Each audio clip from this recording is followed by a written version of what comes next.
What's up everyone, Profil here. Welcome back to another episode of the 915 Daily. Today is Sunday, 21st of June and the previous trading session was on Friday, that is 19th of June. On Thursday, the markets had given a very optimistic close. Almost 24,200 के आसपास markets close दिया था and लगातार 24,000 के ऊपर markets hold कर रहे थे.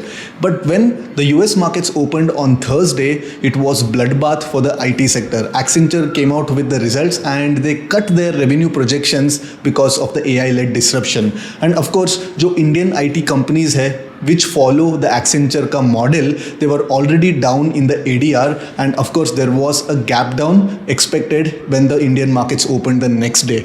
And Indian IT index opened a massive 5% gap down and that kind of pulled the Nifty down and Nifty opened with a massive gap down of more than 200 points. And mind you, on Thursday evening, the straddle had closed at 225, which was pricing in the risk for Friday, weekend का risk, Monday and then expiry का risk. And the very next day we opened with a 200 point gap down and of course the straddle had to spike. जो 220 rupees पे straddle close हुआ था, it went as high as 250 and throughout the day there was a lot of whipsaw we saw on the walls and on the straddle chart, and towards 2:30, 3 o'clock the straddle was trading at 220 rupees. Now throughout the day Nifty didn't even touch 24,000 levels and continuously every rally जो था वो sell off हो रहा था and towards around 3 o'clock it even broke the day slow and made a fresh day slow.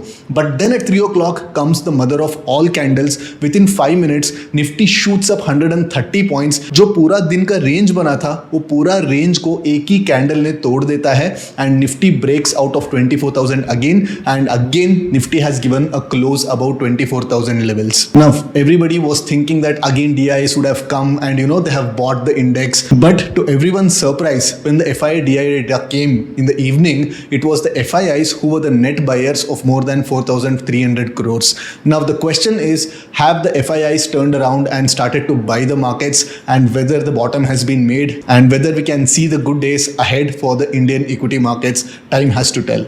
Now good thing is that 24,000 के ऊपर markets close दिया है and even Gift Nifty is indicating somewhere around 24,000 levels, and on Friday the US markets were also up almost 1%. Of course the IT sector is kind of lagging because of the AI-led jitters, but the rest of the markets look all right. So Monday 1DT on Nifty ahead of Nifty's weekly expiry, and towards the end of the day there has been a decent amount of crush in the straddles as well. जो 220 के आसपास 3 o'clock के आसपास जो मैंने बोला trade कर रहा था straddle, within the last 15-20 minutes itself the straddle got crushed almost 30 points. तो 192 के आसपास straddle close दिया है and everyone is expecting no more surprises over the weekend. So most probably 24,000 के around markets खुलने वाला है when we open tomorrow, but tomorrow is going to be an interesting day ahead of Nifty's weekly expiry. So let's get to the terminal and let's plan for tomorrow. All right. मैं कह रहा था कि 220 rupees को जो straddle close दिया है, it's massive under pricing of risk because multiple front से सरप्राइजेस आ सकता है, but everyone was expecting surprise जो है जियोपॉलिटिकल फ्रंट से आने वाला है, बट फ्राइडे के दिन जो सरप्राइज आया वो आईटी इंडेक्स की तरफ से आया. बट नॉनदलेस 24,000 के ऊपर मार्केट्स ने क्लोज दिया है and you can notice that VIX was up almost 6-7% on the intraday basis, but जैसे वो जो 3 PM कैंडल आया that kind of change the entire dynamics. ठीक है, तो पोजिशनल पहले बात कर लेते हैं कि डेली चार्ट पे the situation still remains the same. Of course we should have headed higher, but now at least till this weekly expiry is over, 24,200 is going to be acting as another local maxima. जो यहाँ पे जो है local maxima जैसे act करने वाला है. Now we have to see whether we are going to see some sort of a short covering rally on the day of Nifty's expiry, या Sensex की monthly expiry के दिन कुछ short covering rally आ सकता है क्या, वो देखना पड़ेगा. And also the US and the Iran delegation have already convened and talks already जारी है. Now some people commented on my previous video that already MOU digitally sign हो चुका है, but it was just an MOU, official deal अभी भी final नहीं हुआ है. So there are still certain pointers that needed to be included and 60 days जो ceasefire है and अभी भी यूएस ने थोड़ा बहुत धमकियां ही दे रही है and again Iran has already slightly changed it's tone saying that deal नहीं हो पाएगी जब तक इसराइल ने लेबनान के ऊपर अटैक करना बंद नहीं करेगा. So lot of ifs and buts but as of now the market is pricing in that ठीक है the worst is over and upside is the direction. So let's follow the price as of now. ठीक है, तो lower time frame पे जाके बात करेंगे तो yes the situation was a little dicey. मैंने कहा था कि अगर 24,000 के नीचे 24,100 24,050 के आसपास आता है तो मैंने कहा था कि 24,000 के आसपास हम लोग लॉन्ग के लिए हम लोग प्लान कर सकते हैं. बट इतना बड़ा गैप डाउन जो था वो कोई भी एक्सपेक्ट नहीं किया था. तो and this was kind of an out of syllabus kind of a open. तो ऑफकोर्स नो ट्रेड डे था एंड कैसा होता है कि generally we plan for the high probability scenarios जो हमारे रेडार में रहता है उसके बेसिस पे हम लोग प्लान करते हैं कि इतना गैप अप ओपन हो गया तो क्या करना पड़ेगा, गैप डाउन होगा तो क्या करना पड़ेगा. But after markets giving consistent close about 24,000 levels and VIX trading below 13 and 12 के आसपास जब विक्स ट्रेड कर रहा था, this kind of a gap down specially below 24,000 was not expected. And जो 5% आईटी सेक्टर जो डाउन था it was definitely not expected. जो आईटी सेक्टर था पूरा आईटी सेक्टर ने निफ्टी को खींच लिया था. ठीक है, बट दिस 3 PM का candle kind of changed everything. आप विक्स का भी अगर चार्ट खोल के देखोगे तो VIX was consistently higher throughout this candle. तो यहाँ पे भी आप देख सकते हैं कि डे स्लो था, उस डे स्लो पे मार्केट वापस आया. यहाँ पे मैक्सिमम लोगों का जो लिक्विडिटी है उसको अब्जॉर्ब किया एंड सडनली मार्केट्स उल्टा गया. So market is almost always a liquidity absorbing machine. तो हमेशा आप ये देख सकते हैं कि कहाँ पे कौन सा ट्रेडर्स ट्रैप हुए हैं, उनको देख के हम लोग पोजीशंस बना सकते हैं. यहाँ पे आप देख सकते हैं कि मार्केट्स ने पूरे दिन साइडवेज टू डाउन ट्रेंडिंग में ही था. 24,000 के आसपास जब भी आता था मार्केट वहाँ से सेल ऑफ आ रहा था मार्केट्स में. एंड यहाँ पे जैसे डे लो क्लोज हो गया that must have triggered a lot of people shorts and उन सबका लिक्विडिटी अब्जॉर्ब करके मार्केट्स ने एक 130 पॉइंट का एक शार्प मूव दिया. And in this move both the weekly straddles got crushed and India VIX got crushed and we again got a close about 24,000 levels. So मेरे हिसाब से ये जो लो है ये लो टूटना नहीं चाहिए if situation remains as is.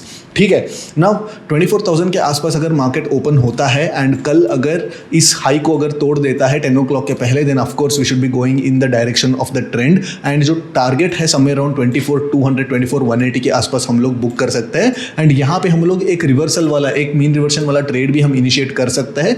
If we are fortunate enough then probably दोनों तरफ का हम लोग पॉइंट्स खाने को कल मिल सकता है. ठीक है, 192 पे जो स्ट्रैडल क्लोज हुआ है again I feel that it is a massive under pricing of risk. And मैं खुद तो मैं डेफिनेटली सोच नहीं सकता हूँ कि इतने प्राइस पे वॉल्स को शॉर्ट करके मैं वीकेंड का रिस्क ले लूँ. डेफिनेटली मैं सोचूंगा नहीं. And I would also not advise you guys. मैं तो एडवाइस कर रहा हूँ आपको इंट्राडे में भी आप प्योर नॉन डायरेक्शनल ट्रेडिंग मत करो. एंड पोजिशनली तो बिल्कुल हम लोगों को एक्सपोजर नहीं होना चाहिए शॉर्ट वॉल की तरफ से. ऑफकोर्स आपका कुछ दूसरा ट्रेड स्ट्रक्चर से that's a completely different thing. But straddle से स्ट्रैंगल्स लेके जाना at this point is absolute stupidity. ठीक है, 192 पे स्ट्रैडल जो क्लोज हुआ है मोस्ट प्रॉब्ली 160 के आसपास मोस्ट प्रॉब्ली कल स्ट्रैडल ओपन होने वाला है. And probably we can see around 20 to 25 points of potential decay. उससे ज़्यादा मैं एक्सपेक्ट नहीं कर रहा हूँ बिकॉज जो विक्स क्रश देखने को मिला दैट वाज फ्रॉम वेंसडे से हमको थोड़ा बहुत विक्स क्रश देखने को मिला. So let's wait for another couple of weeks. हमको देखना पड़ेगा कि एक्सपायरी के दिन कितने प्राइस पे स्ट्रैडल खुलने वाला है. Once we start seeing consistent double digit open on an expiry day, मतलब स्ट्रैडल 100 के नीचे जब ओपन करना शुरू करेगा बार बार, मतलब 2 से 3 बार कंसिस्टेंटली निफ्टी के एक्सपायरी के दिन 100 के नीचे अगर स्ट्रैडल ओपन करना शुरू करेगा then we can comfortably say that ठीक है 1 DT पे शायद इतना पोटेंशियल डीके मिल सकता है एंड इतना ओवरनाइट के लिए क्रश हमको फैक्टर इन करना पड़ेगा. एंड देन एक्सपायरी के दिन इतना मोस्ट प्रॉब्ली ओपन हो सकता है. So this week I am not gonna get into the business of कितना ज़्यादा क्रश हो सकता है, कहाँ पे स्ट्रैडल खुल सकता है, कहाँ पे स्ट्रैडल क्लोज हो सकता है. सो बट अगर हमको गेस करना ही है देन मोस्ट प्रॉब्ली 160 पे स्ट्रैडल ओपन होने वाला है एंड मैक्सिमम टू मैक्सिमम 130 पे स्ट्रैडल क्लोज होना चाहिए. And probably another 20 points of overnight decay 110 या 100 के आसपास स्ट्रैडल खुलना चाहिए given the kind of VIX regime that we started to trade for the last couple of days.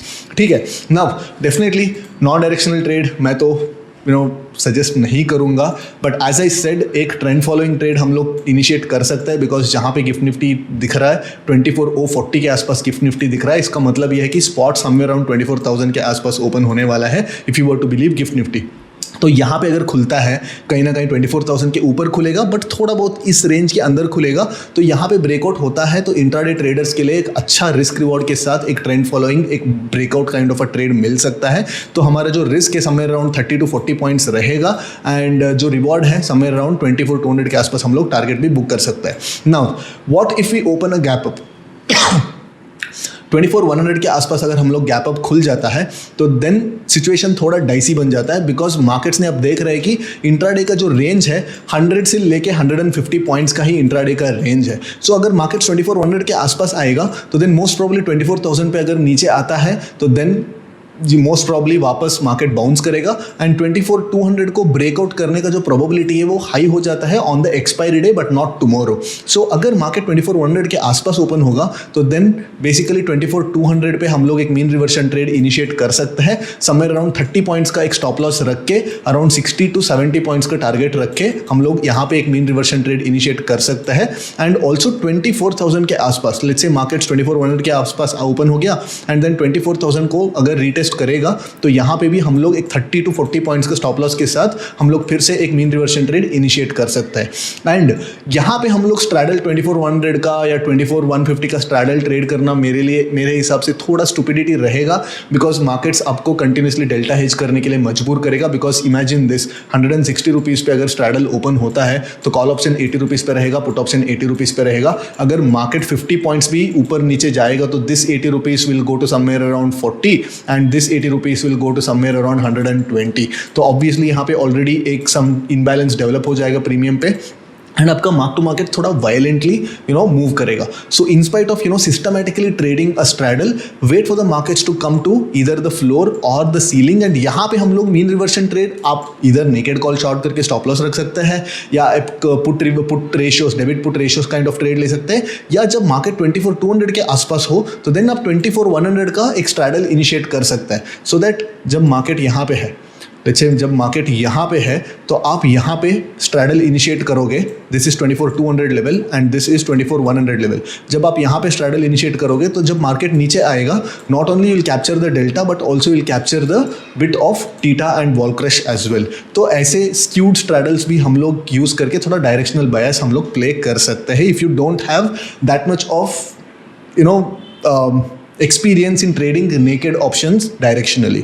ठीक है, अपार्ट फ्रॉम दैट अगर गैप डाउन ओपन होता है 24,000 के नीचे अगर गैप डाउन ओपन होता है तो then most probably I would not trade, because इतना बड़ा कैंडल आने के बावजूद अगर मार्केट फिर से कल गैप डाउन खुल रहा है तो then it means that something again fundamentally is wrong with the markets. So I'd wait out for the markets to either break out this level or break out this level, and then I would want to trade the breakdown or the breakout depending upon at what time these breakouts or breakdowns happen। ठीक है, apart from that इतना ज़्यादा हम लोग कल के लिए ज़्यादा प्लान नहीं करेंगे, एक्सपायरी के दिन आके हम लोग कैप्चर करने को ट्राई करेंगे, because this is the first week where Nifty is trading in a reduced volatility regime. ठीक है, तो लास्ट वीक 15 के आसपास 16 के आसपास विक्स ट्रेड कर रहा था, अब ऑलरेडी 12.9 के आसपास ट्रेड कर रहा है, कल तो 12.4 12.3 के आसपास ट्रेड कर रहा था।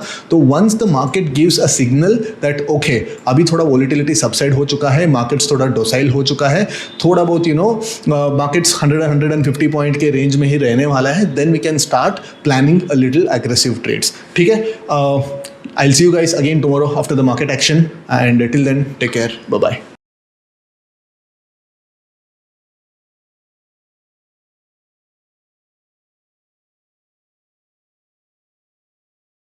Investment in securities market are subject to market risks. Read all the related documents carefully before investing. Please read the risk disclosure documents carefully before investing in equity shares, derivatives, mutual fund, and or other instruments traded on the stock exchanges.